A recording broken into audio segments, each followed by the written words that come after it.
अच्छा, आपको क्या लगता है, डॉक्टर को मालूम है कि हार्ट अटैक कल होगा, आज होगा?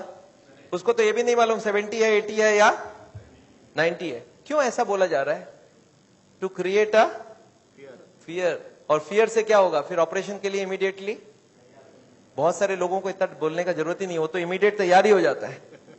हार्ट का सुनते उसके मन में ऐसे ही डर रहता है, उसको ज्यादा डराने का। पर कभी कभी पेशेंट बोलता है, सर एक बात बताइए, ब्लॉकेज तो कल भी था, ब्लॉकेज तो आज भी है, कल तक तो मैं सारा ही काम कर रहा था, ये पेन तो मेरे को बड़े दिनों से है, मैं अब तो पता चला हूं, तो आप एक काम करिए, मेरे को आप डिस्चार्ज कर दीजिए, मैं घर जाके फिर सोचूंगा।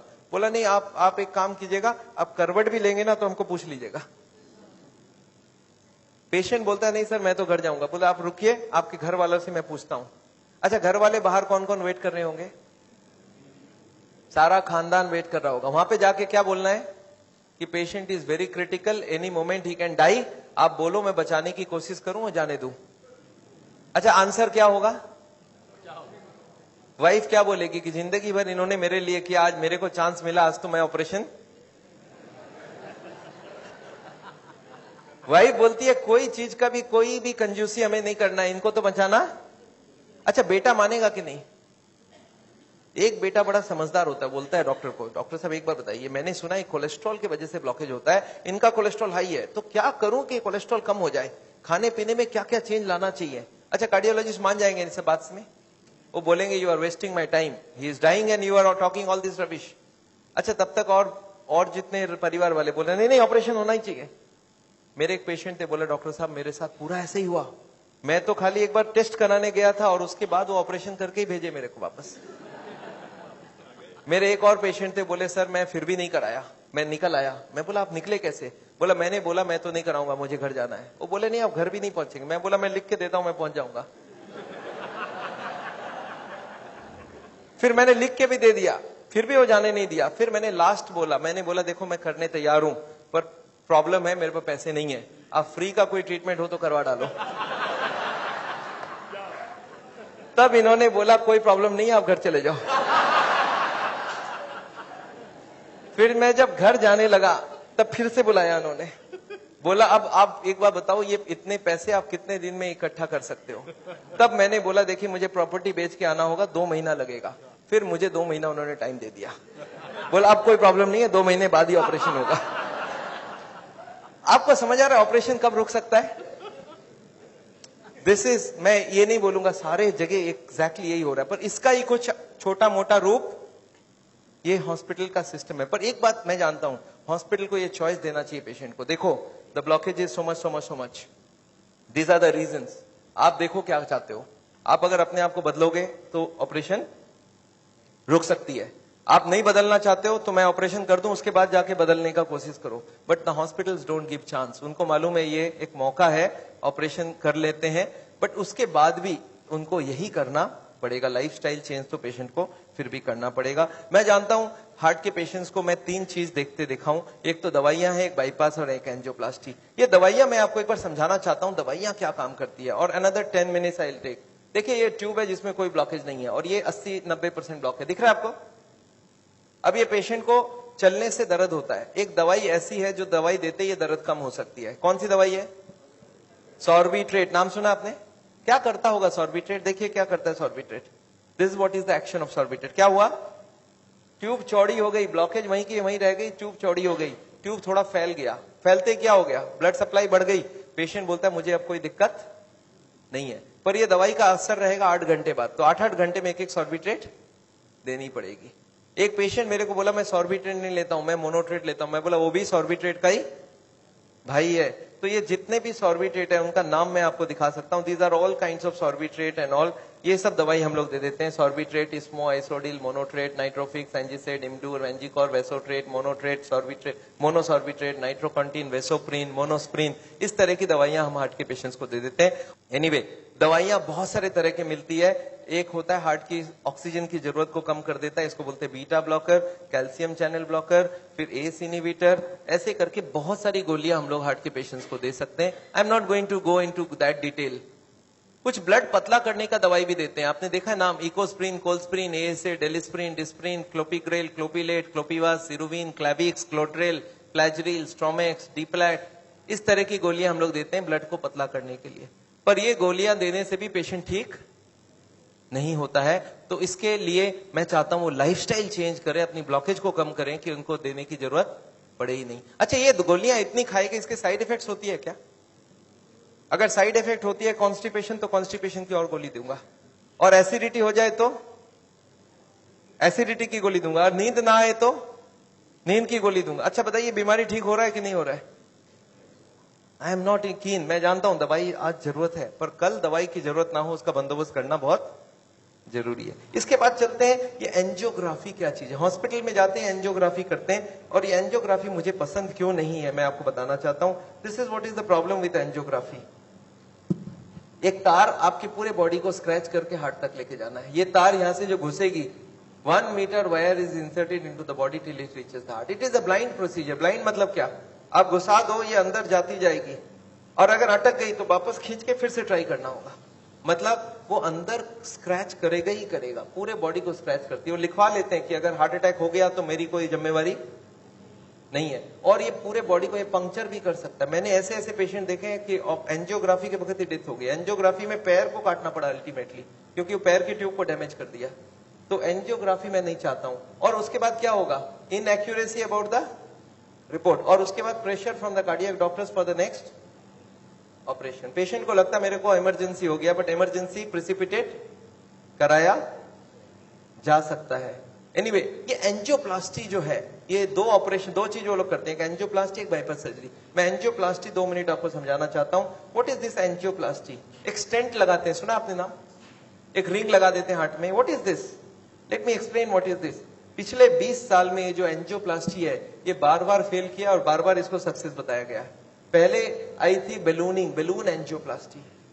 उसके बाद बहुत सारे तरह के एंजियोप्लास्टी आई, ऑर्डिनरी स्टेंट आई, फिर गोल्ड स्टेंट आई, फिर रोटा ब्लेडर आया, रेडियो एक्टिव स्टेंट आई, लेजर एंजियोप्लास्टी आई, आजकल चल रहा है ड्रग कोटेड स्टेंट। पर ये सारे के सारे फेल हुए हैं। क्यों फेल हुए एक बार समझाना चाहता हूं। देखिए, ये बेलूनिंग क्या चीज है? याद है आपको एंजियोग्राफी के वक्त तार अंदर घुसाई थी, वो कहां तक गई थी? हार्ट तक, यहां तक तार आई थी। इस तार के ऊपर ये बेलून होता है। इस तार को थोड़ा सा धक्का मारते हैं। कभी कभी कार्डियोलॉजिस्ट तार को अंदर रख के बाहर आ जाते हैं, आके बोलते हैं देखो तार अंदर है, बोलो तभी खोल दूं। आप बोलते हैं चलो खोल दो, कितने लगेंगे? 2 लाख लगेंगे। 2 लाख दे दिया। अब ये तार को ये लोग धक्का देते हैं थोड़ा और, तो तार की जो बेलून है ये बीचों बीच आ जाती है ब्लॉकेज में। अब इस बेलून में पानी डालना होता है। ये बेलून ऐसा होता है, इसमें पानी डालते बेलून फूल जाती है। अच्छा, पानी कैसे डालेंगे? आपने होली में बेलून फुलाया एक सिरिंज से? सिरिंज में पानी ले लो, सिरिंज को दबा दो तो बेलून के अंदर पानी घुस जाए। तो बाहर से सिरिंज से पानी डालेंगे तो बेलून क्या होगा? फूल जाएगी। फूलते ही ब्लॉकेज कहां गई? साइड में दब जाएगा। ऊपर कंप्रेस्ड हो जाएगी, नीचे कंप्रेस्ड हो जाएगी। अच्छा, ये बेलून को जब पानी निकाल लेंगे तो क्या होगा? बेलून को वहां पे 2-4 सेकंड से ज्यादा नहीं रख सकते, क्योंकि हार्ट अटैक हो जाएगी, 100 हो जाएगी ब्लॉकेज। तो बेलून में पानी डाला और सिरिंज से वापस पानी खींच लिया। जैसे ही पानी खींचा, बेलून वापस चिपक गई, तार को पकड़ के बाहर निकाल लिया। Angioplasty is over. आपको समझ आ रहा है क्या करना पड़ा? ये तार यहां थी, इसी को थोड़ा आगे किया, बेलून डाल, पानी निकाल लिया और ब्लॉकेज वापस। अच्छा, ब्लॉकेज वापस आ जाएगी नहीं आ जाएगी इसके बाद? क्या लगता है आपको? This is elastic. इलास्टिक समझते हैं आप? ये लोहा या पत्थर नहीं, इलास्टिक है। और जैसे ही बेलून निकाल लिया, ब्लॉकेज वापस आने लग गई। थोड़े साल बाद यही कार्डियोलॉजिस्ट मान गए बेलूनिंग काम की नहीं है। पहले क्लेम किया था बेलूनिंग एक बार कराओगे जिंदगी भर चलेगी, फिर मान गए काम की नहीं है। फिर क्या हो गया? फिर वो बोले इसमें स्टेंट लगाना होगा। What is this stent? Look at this, this is the blockage. दिख रहा है आपको येलो कलर की? और इसके अंदर एक बेलून डाल दिया। आपको दिख रहा है ब्लैक कलर का बेलून? बेलून में पानी डाला तो ब्लॉकेज कहां चलेगी? साइड में आ गई। जब बेलून निकाल लेंगे तो ब्लॉकेज वापस आएगी। तो यहाँ पे एक स्प्रिंग लगा देते हैं। ये स्प्रिंग क्या काम करेगा? ब्लॉकेज को आने से रोक देगा। आपको समझ आ रहा है स्प्रिंग का मतलब क्या है? अगर स्प्रिंग डाला गया, इसका मतलब क्या है? कि ब्लॉकेज वापस आ रही थी। इसका मतलब पहले वाला जो क्लेम था वो गलत था कि बेलूनिंग करा लो, ठीक रहा। इसके बाद ये जो स्टेंट लगी, स्टेंट का एक मेजर प्रॉब्लम है कि इसके अंदर से ब्लड जाएगी और फॉरेन बॉडी के अंदर ब्लॉकेज बहुत जल्दी होती है। ये देखा गया स्टेंट में 6 महीना 1 साल में सारे ब्लॉक आ जाती वापस। और ये जब वापस आने लगी तब इन्होंने थोड़े दिन तक तो बोला नहीं आती है। थोड़े दिन बाद इन्होंने बोला कि नहीं, ये स्टेंट तो खराब होगी क्योंकि ये ऑर्डिनरी स्टेंट है, इसमें एक मेडिकेटेड स्टेंट देना होगा। वो दवाई में डाल के स्प्रिंग को निकाल लेंगे, अब बहुत बढ़िया हो जाएगा। तो ड्रग की कोटिंग चल जाए। आपने देखा है चांदी के गहने में सोने की कोटिंग चढ़ाते हैं, तो वो स्प्रिंग के ऊपर कोटिंग चढ़ा देते हैं और वो कोटिंग चढ़ा के लगा दिया, पर इसके बाद भी ये फॉरेन बॉडी ही रही, इसमें वही का वही रिजल्ट आया है। अभी लेटेस्ट है कि 66% people with in 1 year will come back with a reblockage. इसके बाद है बाईपास सर्जरी। एक बहुत बड़ी सर्जरी होती है। देखिए बाईपास सर्जरी मैं इसलिए नहीं चाहता हूं, एक बहुत बड़ा सर्जरी है। एक पूरे चेस्ट को काटो और इसको काट के, इसको चाकू से नहीं कटेगा, इसमें आड़ी से कटेगी। आड़ी समझते हैं आप? आपने मार्बल फिटिंग के वक्त एक देखा गोल चक्का लेके घूमते हैं, ऐसा एक लगा के ये पूरा खुलेगी। इसको अंदर से ऐसे जैक करके ऐसे खोलेगा, अंदर में हार्ट को रोक के उसमें ऑपरेशन होगी। और हार्ट को रोकेंगे तो एक मशीन से पूरे बॉडी को ब्लड जाएगा, इसको बोलते हैं हार्ट लंग मशीन। उसमें कुछ ब्लड डाल के उससे चलाना होगा and during this time the operation has to take place. But this operation is very complicated. Luck अच्छा हो तब ठीक है, नहीं तो कुछ ना कुछ कॉम्प्लिकेशंस रहती है, बहुत सारे लोगों की जान भी जाती है। पर ऑपरेशन के बाद क्या होगा ये देखिए, ऑपरेशन के बाद क्या होगा। ये ट्यूब जो ब्लॉकेज है वो यहीं रह गई, उसके जगह नई ट्यूब लग गई। तो ये ब्लॉकेज के जगह नई ट्यूब लग गई तो क्या हो गया, बाईपास हो गया। पर ये नई ट्यूब में फिर कभी ब्लॉकेज आएगा कि नहीं, आपको क्या लगता है? ये नई ट्यूब में फिर से ब्लॉकेज आती है। अच्छा अब तो 40 साल बाद ही आएगी ना, पिछले बार कितने साल लगी थी आपको याद है? देखिए एक वाई का जवाब सोच के देखिए, ओरिजिनल ट्यूब में कितने साल में ब्लॉकेज हुई थी? 20 से 40 साल। तो कितनी स्पीड रही? 2 से 4%, 6% पर ईयर। और एंजियोप्लास्टी के बाद अगर 2 साल में वापस रीब्लॉकेज होती है तो कितने साल हो गई?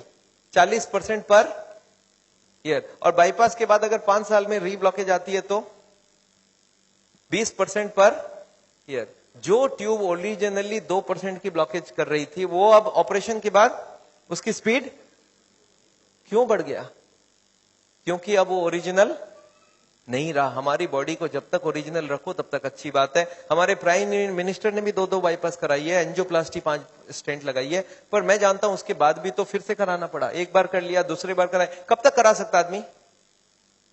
और मैं जानता हूं बॉडी में एक बार कॉम्प्लिकेशन कराना, उनके लिए तो चलो बहुत बड़ा टीम लगेगा। हर आदमी के लिए इतनी बड़ी टीम नहीं भी लग सकती है और इतना बड़ा ऑपरेशन नहीं भी कर सकते ठीक से। पर मैं जानता हूं अगर ऑपरेशन बिना ही हमारी काम बन जाए, अगर हम लाइफस्टाइल को ही चेंज करके कर सकते हैं तो हम ऑपरेशन क्यों करवाएं? And this is what is the contention. Nevertheless मैं हार्ट के पेशेंट को एक ही चीज समझाता हूं कि ब्लॉकेज अगर रिवर्स करना है तो उसके लिए थोड़ा आपको एक्यूरेसी करना होगा। What is this accuracy? You understand? This is the accuracy. इस पिक्चर को आपने देखा है, इसमें एक्यूरेसी लिखा है। कितना एक्यूरेसी है इसका मतलब? मैं आपको समझाता हूं। ये एक ड्रम है, ये ड्रम में मैं पानी भरना चाहता हूं और इसमें 15 छेद है। आप बताइए कितनी छेद बंद करने से ड्रम भरेगी? याद है 15 कारण है। अब इसमें से कितने को कंट्रोल करूं कि ड्रम भर जाए? सारे को करना होगा। अच्छा मैं हार्ट के पेशेंट्स को क्या देखता हूं, उनको कुछ मालूम भी नहीं है इसके बारे में।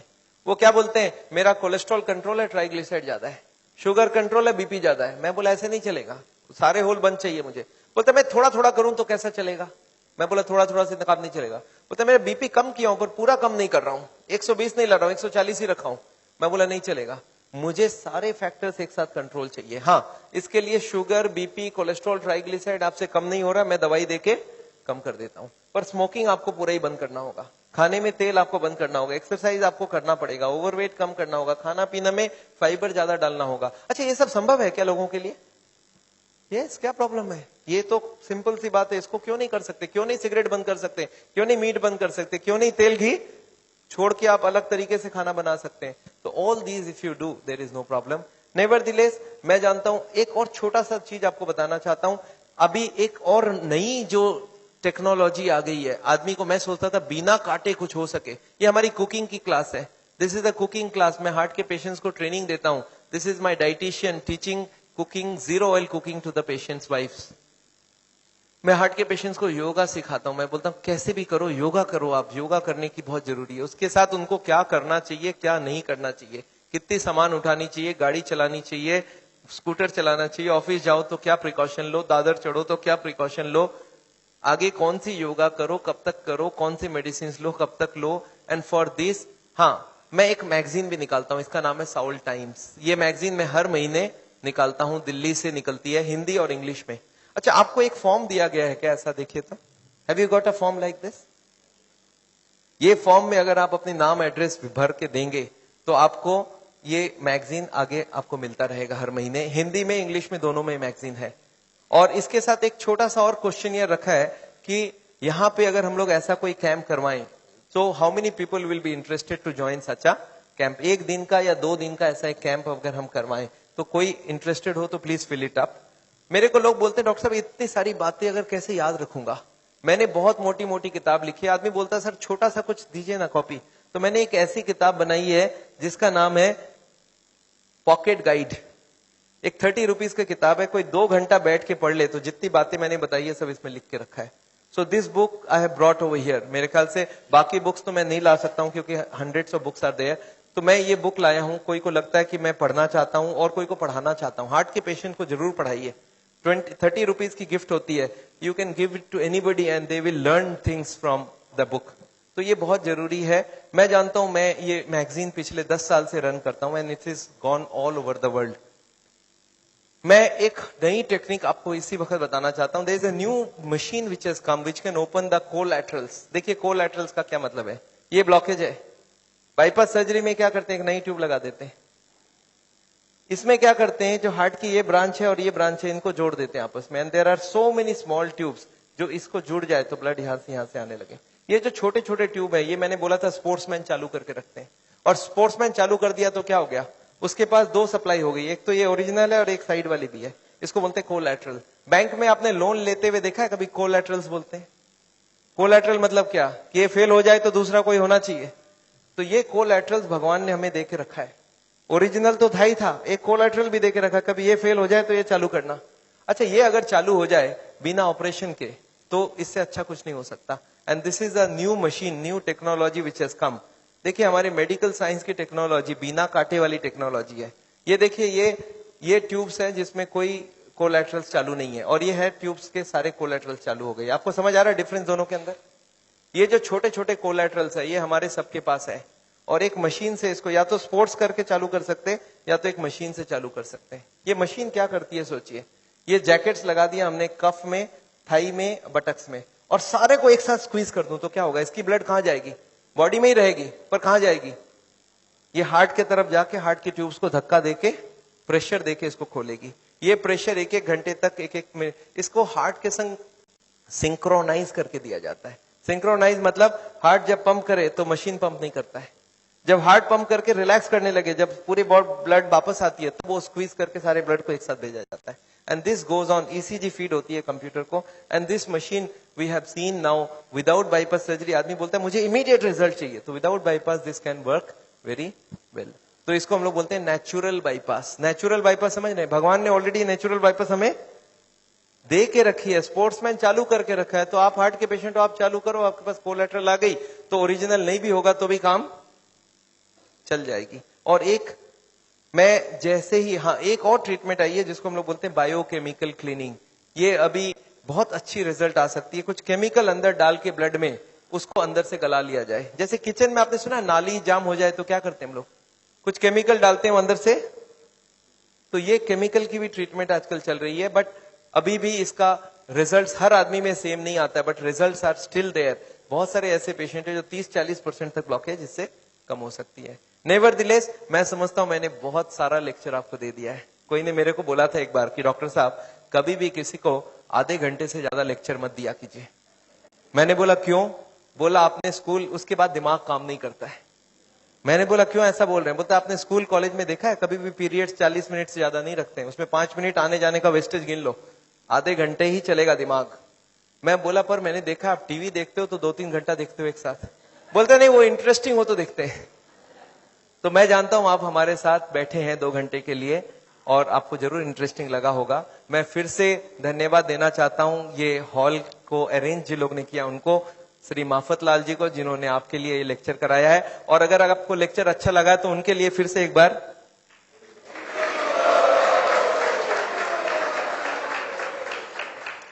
I just wanted to formally thank Dr. Chajjar for a wonderful, not only a wonderful talk, but highly personal and very interactive, and particularly the stamina and energy that is shown at the end of the day. Just came back from Hyderabad today, so I think we should give him a much more warm welcome.